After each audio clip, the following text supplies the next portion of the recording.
Hey everybody, welcome to Garden Time with Bill. Well, I have a special treat for you and for me today, and that is I am headed to my friend Annika's home. She is putting on another wonderful gardening related workshop, and today she's going to share with us her tricks and tips on how to do winter sowing.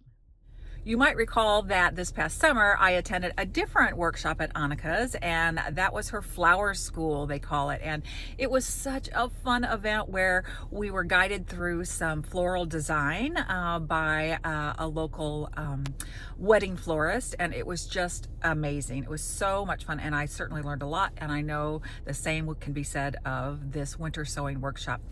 If you're like me and you garden in the middle of the country and it is February, and I think right now I'm looking at my thermometer in the car, I think it's 42 degrees out. It's time to get winter sowing. I'm coming to you, as you know, from a zone 6 in mid-Missouri. So this is perfect timing for anybody out there that's in this part of the country that's interested in trying winter sowing for the first time, or like me, I'm going to give it a try again. I tried winter sowing, I think about 3 years ago, and I had okay success, but I know I could learn a lot more, and that's what today's all about. So if you all have any experience with winter sowing, please leave your comments below. Let us know, how did it work for you? What do you like to do? What's your method for doing it? So, we could all learn from each other and try this fun way of sowing seeds, especially seeds that need cold stratification. And I'll tell you more about that once I get there. So I got to put the car in drive and get going to Annika's, and I'll bring you along for what I think is going to be a really fun morning. Well, I've made it to Annika's a spot for our winter sewing workshop, and I'm just going to do a quick little pan. She happens to be a wonderful photographer as well, and this is her photography studio that you're seeing behind me, silver box photography, as well as the space that we're going to work in today. So hopefully I'm not making you all dizzy. I'll just do a little slower pan so you can see this is actually where we're going to be learning about winter sowing. I'll turn the camera around and take a couple of other shots for you so you can see how she's got everything set up for us today.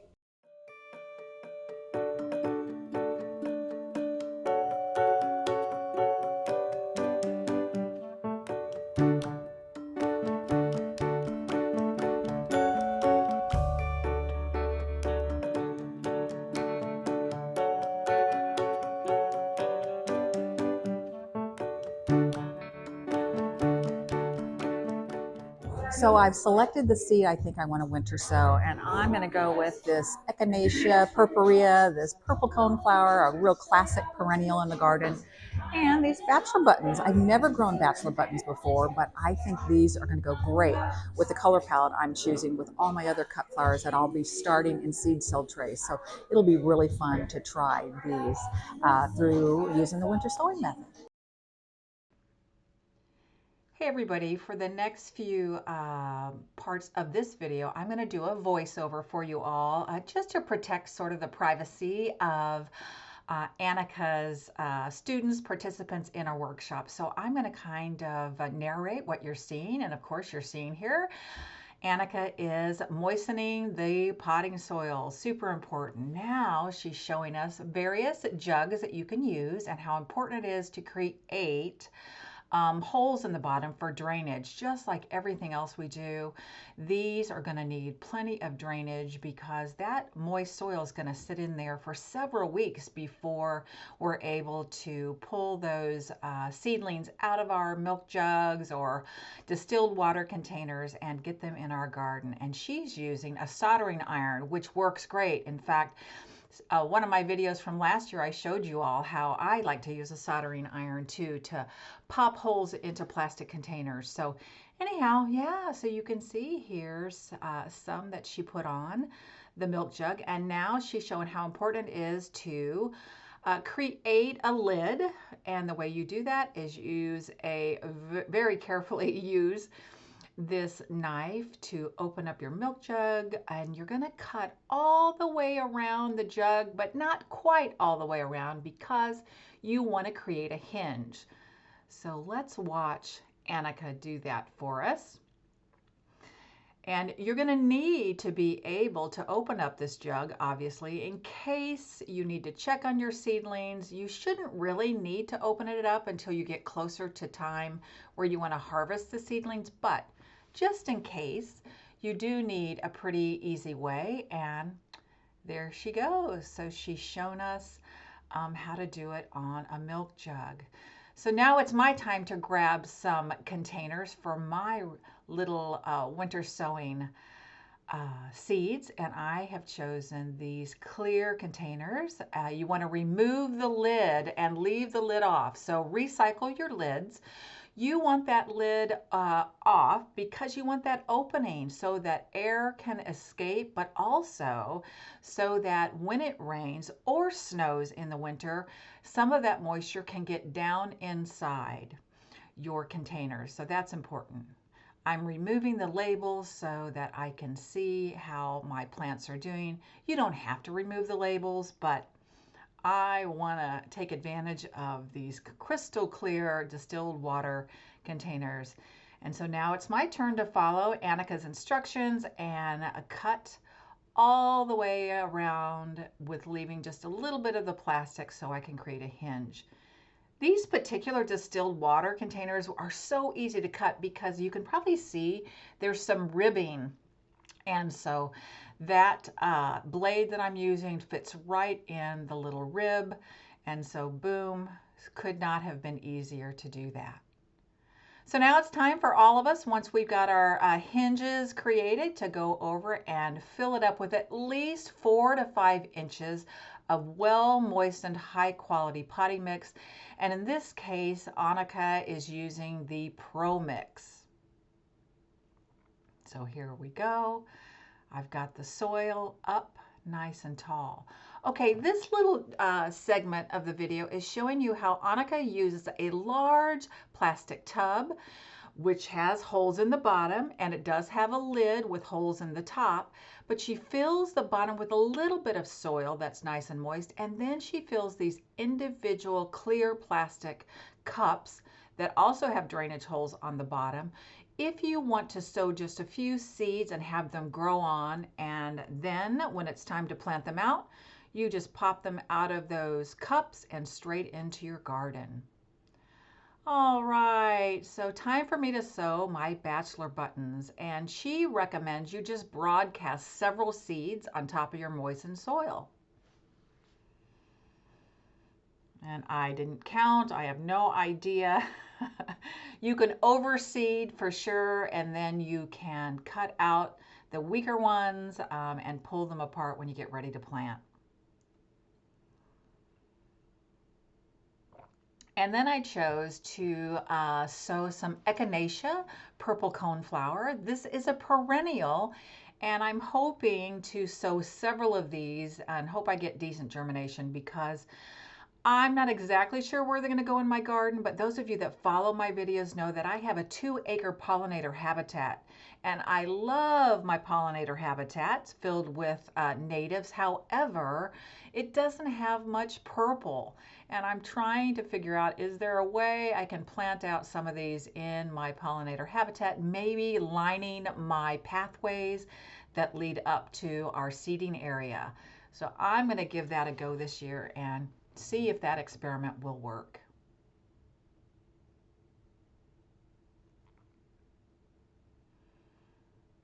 And of course, she recommends putting plant tags inside the containers and also labeling things outside of the container as well. So I'm getting all my labels set up.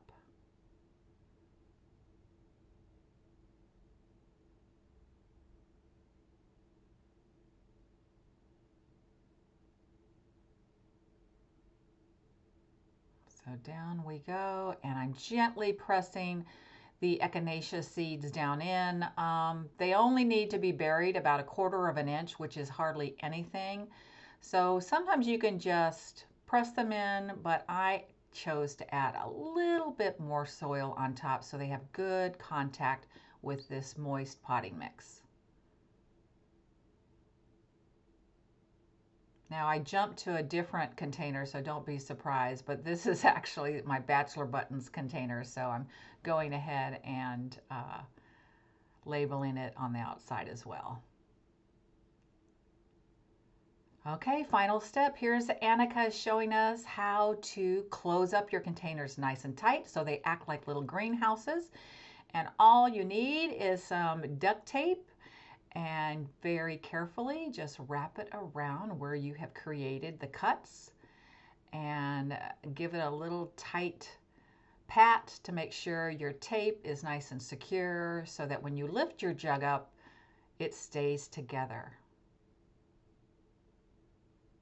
Ta-da!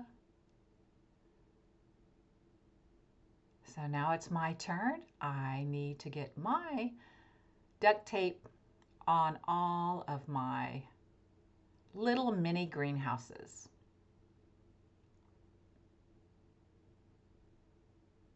In the past, when I've done some winter sowing, I've actually labeled the duct tape instead of right on the jug. So it doesn't matter, honestly, but you know, it's hard to tell seedlings apart. So definitely the takeaway here is just make sure you have labeled. And she likes to have us put a label inside just in case the label on the exterior of the jug or container you're using should fade in the sunlight or snow or rain. Now we're using the really high quality garden markers that you can get on Amazon. At some nurseries sell them, and I have had amazing success. You don't want to use a Sharpie to label things. They don't last in the elements at all. They fade away or rinse off. So get yourself, invest in a really good garden marker, and they're not very expensive, and you'll be really happy that you did.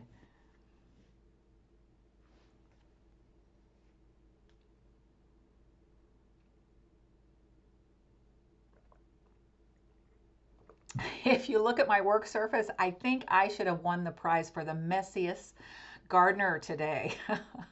My soil was extra moist, which is a good thing, but gosh, it made a mess all over my work surface.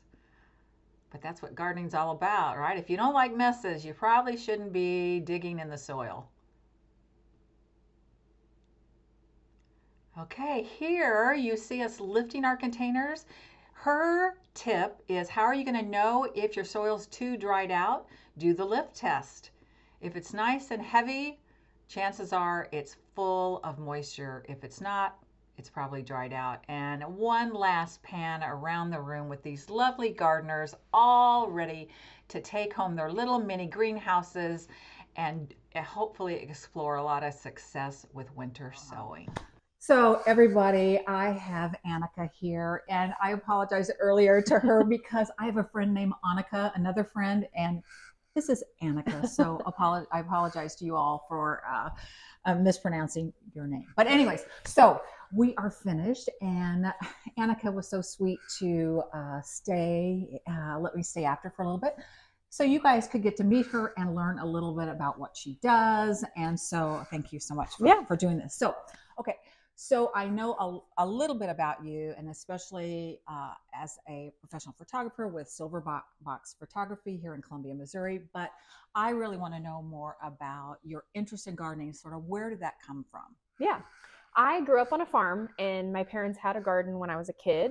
But my mom always grew flowers, and we had a little bit of a vegetable garden, but it wasn't something that was what we lived off of. It was fun. We had some corn on the cob. We had some green beans, tomatoes.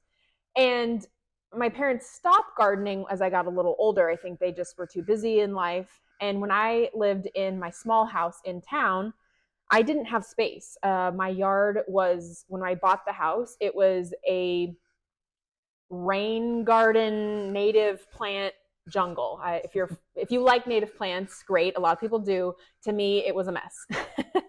It was just a little unruly, and there just wasn't space to plant. They had rock pathways, and there just wasn't a lot of space. But I actually found the post so that I could share it. In March 6th of 2018, I posted on social media that the monotony of life was weighing on me, and I was in a cycle of work, sleep, eat, and I just felt like I wasn't doing some of the things that I was interested in. and I wasn't, just wasn't grabbing life by the horns or whatever they say.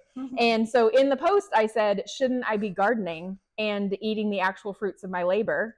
Shouldn't I have a little farm with chickens and donkeys? I don't travel nearly as much as I like. And shouldn't I be playing cards with friends on Friday nights? And shouldn't I be running more? Which that is against my religion. I'm not going to run more. But at that point, I thought maybe I should. And then I said, it's easy to think that your ideal life has slipped past you. 10 years ago, did you see yourself here? And so I posted that, and then I was thinking about it, and I was like, you know what? Why would I need to think about the things that I'm not doing? I should just start doing them. And so that spring, I decided to do what I could with what I had. So that was containers on my patio and different places. And then the following year was COVID. And then I got even more into it because I had so much time and extra ambition for gardening, as many people did at that point. And I started doing the winter sowing pretty early on. And so that has really helped carry me through this journey when I didn't have a lot of space. And then we were lucky enough in 2022 to buy this property on 4 acres and move. And that's when I was really able to scale my gardening larger. And yeah, so that's kind of just deciding that instead of thinking about the things that I wasn't doing, I should just do them. So I kind of did that with a lot of things. I started taking a pottery class, and I started doing more social things with friends and started gardening. And I just decided that if I wanted to do something, I should just be the one to make it happen. Oh, that's wonderful. Wonderful. Yeah. So a lot of times I share with my viewers, my philosophy too is just like, just do it. Yeah. Like it's just gardening. Right. It's very unserious. Yeah. Just do it. Like, try it, like the winter sowing. Like if you haven't tried it, try it. I mean, your investment is minimal, and it's all about experimentation. If you're not a pioneer living off of your garden, right. The worst thing you can do is kill it and be like, oh shoot, I killed everything. Yeah. Of course, you're passionate about gardening and a lot of other things in your life, but you're offering these amazing fun workshops. And so what was your inspiration? What was the impetus behind giving these workshops to the public? Yeah. So that goes hand in hand with what I was talking about of wanting more social connection. I am a social creature by nature. My husband loves to be alone. And so he said to me a long time ago, like, I can do a lot of things, but I can't give you every ounce of social interaction that you need. And so I decided that I was just going to make social things happen. And the way that I found to do that was to cross paths with my interests and social. And my mom, for example, likes to come to my workshops, not because she doesn't know a lot of this, but because she also likes the social aspect. So I wanted a place where gardening was accessible to people. There aren't a ton of places to get hands-on, in-person gardening education. I think a lot of people watch stuff online, which is great. And I have taken advantage of that. But for me, I enjoy the human connection and I enjoy learning from someone in person. I tend to put something off or just not follow through if it's just a video on a screen, because that's not the experience that I'm looking for. So I wanted a place where people could have accessible gardening education. Yeah. And so like most of us as gardeners, I mean, you garden because at some level we want hands-on. We want to feel the earth. We want to have an experience, a real experience, not a virtual experience. Right. Even though I share my real experiences via YouTube, but a lot of people really need this. And you're right. I don't know of many other people in Central Missouri that are doing this at all. And those of us that are really passionate about gardening absolutely love the experience of getting together with other people. Yeah. What I also appreciated, I attended your flower school this summer, and that was so much fun. But what I noticed then and today, you talked about accessibility. There were people here today and last time who are like, don't garden at all. Yeah. Which is amazing. And then you have people like me that, start hundreds of plants from seed, but I'm always excited to learn. And so you really appeal to all of those people and make it fun and not intimidating. And you gave so many tips today about how, well, if you don't have this, you could do it this way, and just reassured a lot of people, like, do what you can, and here are some other ideas, and make it work for your passion or your time or what you have in terms of resources. And I think that is the thing about winter sowing that is really nice too, is that it's almost zero investment. It's you put a little bit of time and you see if it works for you, and if it doesn't, you try again. And I mean, isn't that kind of the gardening motto? Like, next year I'm going to do this, or next year I'm going to change this strategy, and that's part of the fun of it, is the experiment and the trial and error, learning what works for you, what doesn't, and sharing those tips with other people, because I think that's how you learn and how you improve. Yeah. So as I mentioned to you all, and I actually did a video on it, she offers lots of workshops. Last summer, I attended the flower school workshop. This is winter sowing, but I know you do more workshops. So why don't you share with the viewers, what are the other kinds of workshops you all offer? Most of my workshops do have some connection to plants. So in February, I do this winter sowing. In the summer, usually July is when we do the flower school. And December, I do the winter wreath workshop. So we're making winter wreaths. Those are the three that have been consistent over the last several years. But I would like to have one each quarter, and the fourth one each year kind of changes. So one year it was painting, which was not really garden related. I would like to do some other things in the future that are plant related. I'd love to do like some pressed flowers, or cyanotype, which is a kind of a mixture of photography and plants. And so flower hammering. There's lots of different ones that I'd love to do, but those are on the horizon and have not happened yet. But the three for sure. And then I always have one that's a kind of a floater. Nice. I love that. All right. So a couple of final questions. Because you have so much experience and you are willing just to go for it, which I think is a great motto. What would be some of your best advice for a brand new gardener? I think you have to start out with the knowledge that it's just not that serious. It's something that you can experiment with, and you can try and grow in that knowledge each year. So you have to just start small, figure out how to fit the care of plants into your daily life or weekly life, however that is.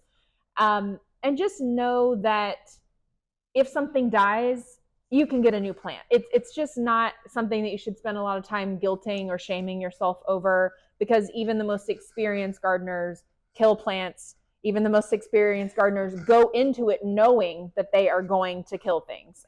There's kind of in the cut flower world, there is a set number that you're supposed to expect loss. You are supposed to expect that this many of your plants will die and this many will live. And so if you go into it knowing that, yes, it's disappointing when something dies, but if you go in with that expectation, then I think you will enjoy the process more.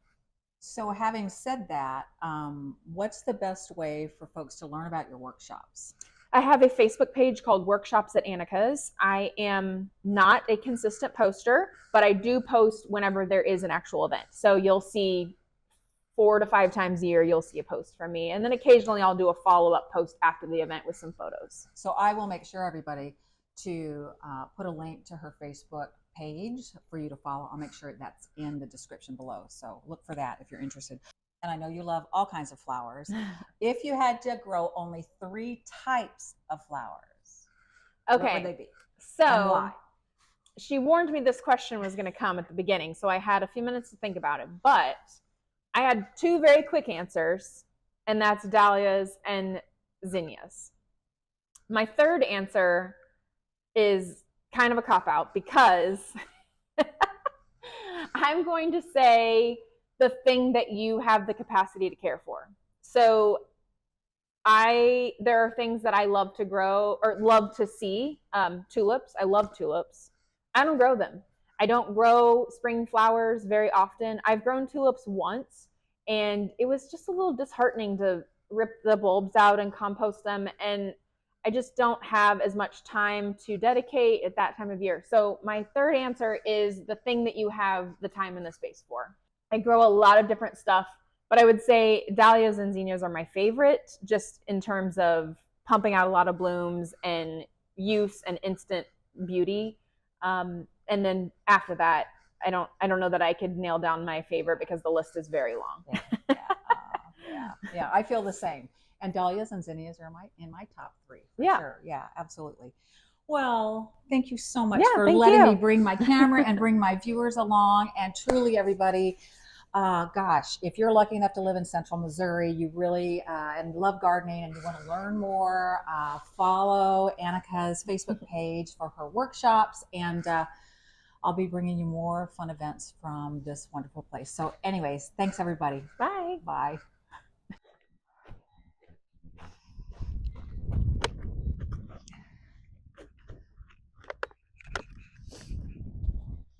Okay, so I made it back from Annika's workshop on winter sowing, and I've chosen to put my jugs right there. Annika recommends that you place your jugs or whatever you're using to start your seeds in. You put them in a south-facing position, and that's south. So I just tuck them right up against this particular raised bed.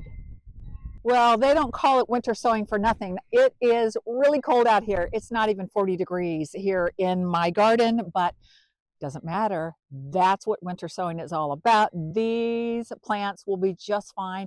It'll be several weeks before they germinate because they're going to germinate when nature tells them they should. And it won't be, oh gosh, probably until April, maybe end of March before we see germination. But I will definitely bring you guys along for a progress report. So thanks so much for hanging out with me. I hope you enjoyed today's video. I loved going to Annika's workshop on winter sowing. I hope you enjoyed and learned a few things too. And if you did, I'd invite you everybody to please like and subscribe to my channel so I can continue to do what I like to do and share gardening experiences and journeys with the rest of you. So until next time, I'm going to wish everybody out there happy gardening.